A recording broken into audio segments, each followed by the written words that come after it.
साल 2027 उत्तर प्रदेश विधानसभा चुनाव से पहले एक सेमीफाइनल मुकाबला कह सकते हैं देखने को मिलेगा घोसी सीट पर, क्योंकि हाल ही में घोसी सीट के समाजवादी पार्टी के विधायक सुधाकर सिंह का निधन हो गया। नियम तो ये कहता है कि अगर कोई सीट खाली हुई है तो उसको 6 महीने के अंदर उस सीट पर जनता को उनका नया प्रतिनिधित्व करता दे देना चाहिए, यानी कि विधायक या सांसद सीट है तो उसके चेहरे को आगे कर देना चाहिए चुनाव के जरिए। और वही नियम इसी घोसी सीट पर भी लागू होता है। देखा जाए तो सुधाकर सिंह का हाल ही में निधन हुआ और चुनाव में अब भी करीब 1 साल से अधिक का वक्त बचा है, यानी जो भी नया विधायक चुना जाएगा बहुत कम समय के लिए चुना जाएगा, लेकिन अब चुनना महज औपचारिकता रहेगी। लेकिन ये सेमीफाइनल मुकाबला माना जा रहा है जिसमें समाजवादी पार्टी, बीजेपी, सुभाषपा, बसपा, आसपा सब पार्टी यहां पर पूरा जोर लगाने वाली है। लेकिन कौन यहां पर बाजी मार पाएगी ये चर्चा का विषय बनता है। लेकिन जैसा कि मैंने बीएसपी और आसपा की चर्चा करी, यानी आजाद समाज पार्टी की, क्या वह अपना कैंडिडेट उतारेंगे? अगर उतारेंगे तो कितना बड़ा खेला होगा ये समझने वाली बात है। घोसी सीट समाजवादी पार्टी के पास थी, 2023 के उपचुनाव में उन्होंने जीती और उससे पहले 2022 का जब विधानसभा चुनाव हुआ था तो भी उन्होंने यहीं से जीत दर्ज करी थी। तब दारा सिंह चौहान जीते थे, पाला बदल करके बीजेपी में गए, बीजेपी ने उन्हें टिकट दिया। लेकिन सुधाकर सिंह जो साल 2012 में यहां से विधायक चुने गए थे सपा के ही टिकट से और यहां पर लगातार जनता के बीच निर्दलीय के तौर पर बने हुए थे, उन पर दोबारा सपा ने भरोसा जताया 2023 के चुनाव में वह एक बार फिर से शानदार 40,000 अधिक मतों से जीतकर वापसी करे। अब चर्चा यह है कि समाजवादी पार्टी के लिए एक आसान विकल्प यह है कि सुधाकर सिंह के बेटे सुजीत सिंह को आगे कर दिया जाए। वहीं दूसरी तरफ बीजेपी और सुभाषपा में थोड़ा कंफ्यूजन है कि बीजेपी किसे आगे करेगी। दारा सिंह चौहान ने भले ही बीजेपी के सिंबल पर चुनाव लड़ा, हार गए और उससे पहले भी बीजेपी का प्रत्याशी ही यहीं से हारा था, लेकिन सुभाषपा इस बार सोचेगी, पूरी कोशिश करेगी कि वो अपना कैंडिडेट उतारे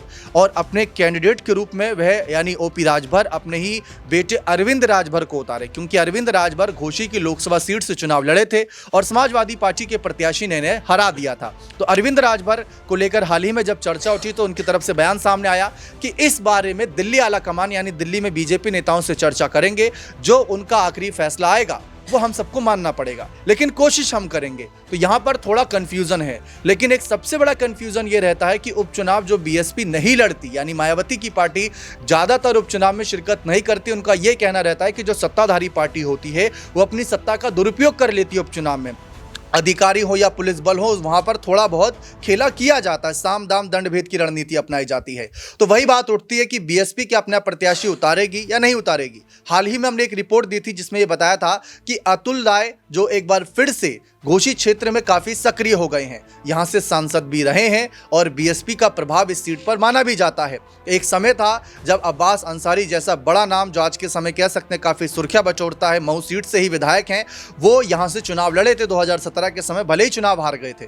तो बीएसपी का क्या यहां पर अगला कदम रहेगा? सपा, सुभाषपा, बीजेपी के बीच क्या मायावती अपनी ताकत दिखाएंगी? यहां पर अमन सर हमारे साथ मौजूद हैं। सर, एक बड़ा सिंपल सवाल, आपको क्या लगता है कि मायावती क्या 2027 से पहले 2026 में अपनी ताकत का एक अंदाजा कराएंगी? देखिए, मायावती दोबारा एक्टिव तो हुई है दीपक, इसमें कोई दो राय की बात नहीं है, क्योंकि लगातार आप देखेंगे एक माहौल बनाने का प्रयास किया। कुछ दिनों पहले उन्होंने एक बड़ी रैली भी लखनऊ में की, जिससे कहीं ना कहीं पता चलता है कि मायावती को भी अब ये लग रहा है कि उनके अगर एक्टिव रहने से सपा बसपा के अंदर एक नया जोश, एक नया उत्साह आ सकता है। तो जाहिर बात है कि उनको एक्टिव रहना पड़ेगा और साथ में उनको जो भतीजे आकाश आनंद, जिस तरह से उनके ऊपर भी लगातार बड़ी जिम्मेदारियां दी गई हैं, तो आने वाले समय के हिसाब से देखा जाए तो बिल्कुल घोसी उपचुनाव में बसपा जा सकती है, क्योंकि बसपा ने इससे पहले भी जब उपचुनाव हुए थे 8-10 सीटों के ऊपर, तब ये कहा था कि भाई हम उपचुनाव में हिस्सा नहीं लेंगे और नहीं लेते हैं। लेकिन देखिए, समय के अनुसार बहुत सारी चीज़ें बदलती हैं। अब यहाँ पर बसपा को अगर अपने आप को एक्टिव करना है, और जाहिर बात है अतुल राय के बारे में आप जिक्र कर रहे थे, अगर उनको टिकट देना है या उनको आगे करना है तो बिल्कुल यहाँ से एक रणनीति तो बनानी पड़ेगी। क्योंकि आपने देखा कि जब 20 नवंबर को सुधाकर सिंह का निधन हुआ, उसके बाद अखिलेश यादव और तमाम जो उनके नेता थे वो तुरंत मैदान तक पहुंचते हैं और वहां जाकर उनके बेटे सुजीत से मुलाकात करते हैं, और सुजीत जो है अखिलेश यादव के गले लगकर खूब जोर जोर से रोते हुए दिखाई पड़ते हैं। और तमाम जो राजनीति के जानकार थे वो यही कहते हुए नजर आ रहे थे कि सुजीत को यहाँ सपा जो है वो चुनाव मैदान में उतार सकती है, क्योंकि एक इमोशन कहीं ना कहीं क्रिएट यहाँ पर पर होता हुआ दिखाई पड़ेगा। जो एक संवेदना होती है उसके ज़रिए लोगों का जो ध्यान है वो अपनी तरफ सुजीत खींच सकते हैं। तो ये लगभग माना जा रहा है कि भाई सुजीत का नाम तो यहाँ से कन्फर्म होता हुआ दिखाई पड़ सकता है। लेकिन आपने जो बसपा के बारे में जिक्र किया है, क्योंकि मुझे भी ऐसा लगता है बसपा को अगर अपने आप को दोबारा रीइस्टैब्लिश करना है तो ऐसे छोटे छोटे चुनाव में खुद को आजमाना पड़ेगा, अपनी ताकत को एक बार फिर से याद करना पड़ेगा। क्योंकि 2027 का जो चुनाव है बहुत दूर नहीं है, साल भर का वक्त लगभग बचा है। तो ऐसे में अगर बसपा यहाँ पर उतरती है तो जाहिर बात है कि अपनी उपस्थिति दर्ज कराती हुई नजर आ सकती है। बिल्कुल साफ है कि यहाँ पर बसपा अगर उतरती है तो ये काफ़ी फायदेमंद सौदा साबित उनके लिए रहेगा। लेकिन जैसे राजनीतिक जानकार मानते हैं कि आप अपने पत्ते सही वक्त पर खोलिए, तो बीएसपी जो एक माहौल बना रही है, और हाल ही में जो नोएडा वाली रैली हुई थी उसके बाद तो जनता का आक्रोश बढ़ गया था, क्योंकि उम्मीद थी मायावती आएंगी, लेकिन मायावती ने आने से मना कर दिया था, ये कहते हुए कि लोगों को असुविधा ना हो। लेकिन अतुल राय जो सक्रिय हो गए हैं उनको लेकर ये कहा जा रहा है कि हो सकता है कि अगर बीएसपी उन्हें ना टिकट दे तो वो निर्दलीय उतर जाएं, उनके पास एक ऑप्शन रहेगा, या किसी और पार्टी से हाथ मिला लें और उसके सिंबल से उतरें। यहाँ पर समाजवादी पार्टी और सुभाषपा तो है ही, लेकिन इसके साथ साथ चंद्रशेखर आज़ाद को भी ना भूलिए। बीएसपी के कई नेता जो इस समय नाखुश नजर आ रहे हैं मायावती की रणनीतियों से, वो जाकर अंततः चंद्रशेखर से तो हाथ मिला रहे हैं। स्वामी प्रसाद मौर्य जो भले से ही अपनी एक अलग पार्टी और तीसरा मोर्चा बनाकर चल रहे हैं, लेकिन समय समय जो चंद्रशेखर और स्वामी मौर्य की दोस्ती की खबरें, उनकी तस्वीरें सामने आई, वो किसी से छुपी नहीं। तो वही बात यहाँ पर भी आती है, अगर अतुल राय का अगला कुछ कदम होगा तो वो चर्चा का विषय रहेगा। लेकिन इस बीच सुभाषपा और बीजेपी के बीच क्या खिचड़ी पकेगी, क्योंकि चर्चा थी कि बीजेपी यहाँ से अपने पुराने ही विधायक, पुराने ही प्रत्याशी विजय राजभर को उतार सकती है। विजय राजभर यहाँ का एक कह सकते हैं लोकल चेहरा हो जाएगा, जिसकी वजह से फायदा उन्हें भी मिल सकता है। क्योंकि जो गलती यहाँ पर 2023 के चुनाव के वक्त की गई थी, दारा सिंह चौहान को उतारा तो गया, लेकिन पाला बदल की छवि थी और कई सारे आरोप इन पर मढ़ दिए गए थे। सामने सुधाकर सिंह जो पुराना चेहरा थे, उन पर भरोसा जताया था अखिलेश ने, तो वो रणनीति बनी है।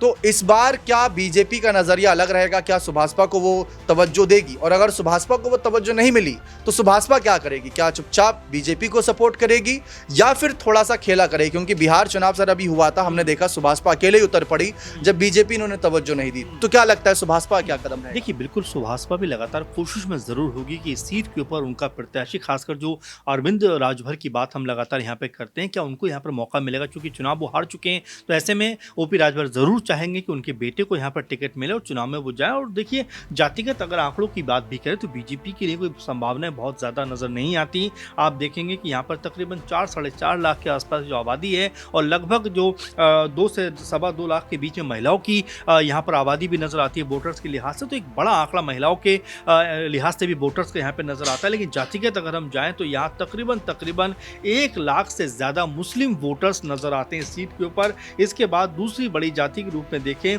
तो दलित समुदाय लगभग 70,000 के साथ यहाँ पे नजर आता है।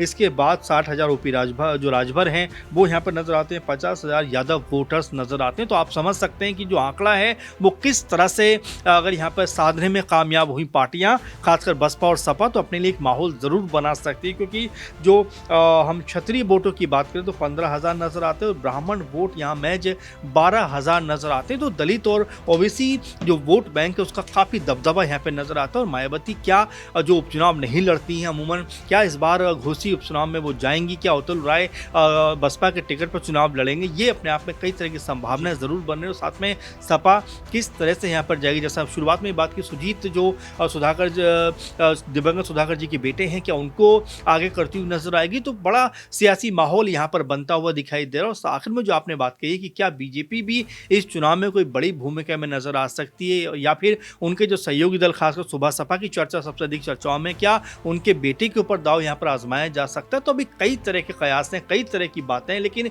घोसी सीट के ऊपर माहौल इसलिए बनने लग गया क्योंकि देखिए, किसी भी सीट के खाली होने के बाद, यानी मृत्यु होने के बाद या उस विधायक को हटाए जाने के बाद उस सीट के ऊपर 5 से 6 महीने के अंदर चुनाव करवाया जाना ज़रूरी होता है। तो ऐसे में 20 नवंबर को निधन हुआ है, तो अब यहाँ लगभग महीने भर का वक्त हो चुका है। तो बिल्कुल आने वाले 1 से 2 महीने के अंदर तैयारियां जोरों शोरों पर होंगी और कुछ नाम ज़रूर निकल कर सामने आएंगे जिनके ऊपर जो पार्टियां हैं वो यहाँ पर दाव लगाती हुई दिखाई पड़ सकती हैं। बिल्कुल साफ है। लेकिन हम देखते हैं कि कई बड़े राज्य के जब चुनाव होते होते हैं विधानसभा के, तो उन्हीं के साथ विधानसभा के कुछ सीटें जो खाली होती हैं उपचुनाव के लिए वो करा दिए जाते हैं। जैसे राजस्थान की अंता की बात करें, झारखंड की घाटशिला की बात करें, अगर ये भी उपचुनाव होना होगा तो ज़्यादातर पॉसिबल चांसेस है, एक सिर्फ अनुमान लगा रहा हूँ कि बंगाल इलेक्शन के वक्त या फिर कोई और राज्य में जब इलेक्शन होगा तो उसी के साथ एक साथ कर लिया जाए। लेकिन हाँ, ये तय है कि 2027 से पहले यहाँ पर चुनाव संभावित है और बाकी पार्टियों का क्या रुख रहेगा ये देखना बेहद दिलचस्प रहेगा। बने रहें चैनल के साथ, बहुत बहुत शुक्रिया।